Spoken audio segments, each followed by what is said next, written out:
আসসালামু আলাইকুম। প্রতি ৩ মাস পর পর আমাদের খামারের গরুগুলিকে কৃমিমুক্ত করা হয়। গরু এবং ছাগলকে কৃমির ওষুধ খাওয়ানোর জন্য সবথেকে উপযুক্ত সময় হচ্ছে সকালবেলা। সাধারণত গরু এবং ছাগলকে খালি পেটে কৃমির ওষুধ খাওয়াতে হয়, এ কারণেই মূলত সকালবেলাটাকে আমরা বেছে নেই। গতকালকে আমরা প্ল্যান করেছিলাম আমাদের যেসব গরুগুলিকে কৃমিমুক্ত করাতে হবে, অর্থাৎ ৩ মাস হয়ে গিয়েছে, সেসব গরুগুলিকে আমরা আজকে সকালবেলা কৃমিমুক্ত করাবো, অর্থাৎ কৃমির ডোজগুলি ওদেরকে দিব।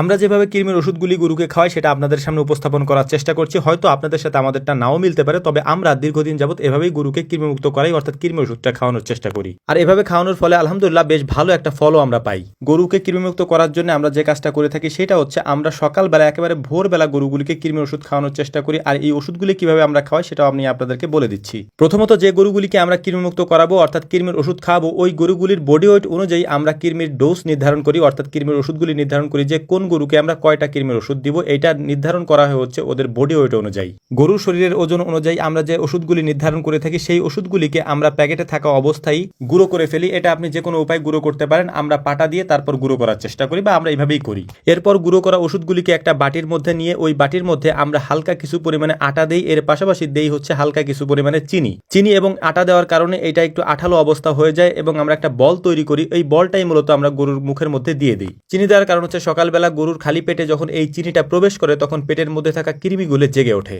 এতে করে ওষুধের কার্যকারিতা অনেক বেশি বেড়ে যায় এবং কৃমিগুলিকে খুব ভালোভাবে নির্মূল করা যায়। আর যে আটা আমরা দিয়ে থাকি, এই আটা দেওয়ার কারণ হচ্ছে এটাকে সুন্দর করে একটা বল তৈরি করার জন্য, অর্থাৎ আঠালো একটা বল তৈরি করার জন্য আমরা অল্প কিছু পরিমাণে আটা ব্যবহার করি, যাতে করে এটাকে সুন্দর একটা বল বানানো যায় এবং বলটা ওদের মুখের মধ্যে দেওয়া যায়। যেহেতু চিনি, আটা এবং ওই ওষুধ থাকে, এর ফলে এইটা একটা সুন্দর বল হয়ে যায় এবং ওই বলটা সুন্দর মতো ওদের মুখের মধ্যে যখন আমরা দেই তখন ওরা মুখ থেকে এটা আর বের করতে পারে না। স্বাভাবিকভাবে যদি আমরা শুধু ওষুধ দেই সেক্ষেত্রে ওরা এটা মুখ থেকে চিবিয়ে তারপর ফেলে দিতে পারে। এই সম্ভাবনার কারণেই মূলত আমরা এভাবে খাওয়ানোর চেষ্টা করি এবং এতে আমরা ভালো ফলাফল পাই। এটা আমি আগেও কয়েকটা ভিডিও আপনাদেরকে বলেছি, তো আমরা এটাই করি আলহামদুলিল্লাহ। কৃমির ওষুধগুলি খাওয়ানো হয়ে যাওয়ার পর সবথেকে গুরুত্বপূর্ণ যে কাজটা আমাদের থাকে সেইটা হচ্ছে সমস্ত গরুগুলিকে গোসল করিয়ে দেওয়া। অর্থাৎ যদি কোনো গরুর বডি ওয়েটের তুলনায় বেশি ওষুধ প্রয়োগ করা হয়ে যায় সেক্ষেত্রে হচ্ছে আপনি যদি গোসল করিয়ে দেন তাতে ওদের কোনো আর সমস্যা হবে না, ওরা খুব দ্রুতই আবারও স্বাভাবিক হয়ে যাবে ইনশাআল্লাহ। প্রথম কাজ কমপ্লিট করার পর দ্বিতীয় কাজটা আমরা কমপ্লিট করে ফেলেছি, অর্থাৎ গরুগুলিকে কৃমি ওষুধ খাইয়ে গোসলও করিয়ে দিয়েছি। এখন আমাদের যে গুরুত্বপূর্ণ কাজটা রয়েছে সেইটা হচ্ছে এই গরুগুলিকে 1 ঘন্টা পর্যন্ত আমরা কোনো খাবার দিব না,